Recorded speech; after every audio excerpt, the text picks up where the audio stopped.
Hello WhatsApp guys, কেমন আছো সবাই? আশা করি সকলেই ভালো আছো। আজকে তোমাদের মাঝে আরেকটি নতুন ভিডিও নিয়ে হাজির হলাম। আমি, আমার গিন্নি আর আমার ছোট বোন তিনজনে যাচ্ছি ঈদের জন্য কিছু শপিং করার জন্য। রাস্তায় উঠতে না উঠতেই অটো চলে আসলো, অটোতে যাইতেছি মধুপুরের উদ্দেশ্যে। আর কে কি কেনাকাটা করবে সেই বিষয়গুলো নিয়ে কথাবার্তা হইতেছে আমাদের মাঝে। আমরা একটু বের হতে দেরি করে ফেলেছি, তাই মামাকে বলতেছি তাড়াতাড়ি যাওয়ার জন্য।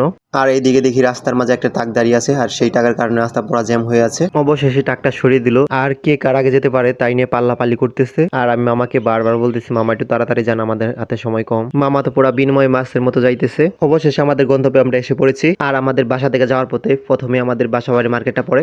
ভাবলাম যে এখান থেকে একটু ঘুরে যাই, এখানে কিরকম কালেকশন আছে সেগুলো দেখার জন্য।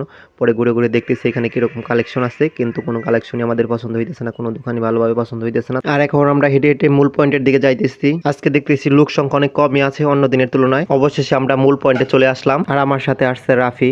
আর রাফির কথা বলতে ভুলে গিয়েছিলাম, আমি আর রাফি একসাথে আগে আগে যাইতেছি।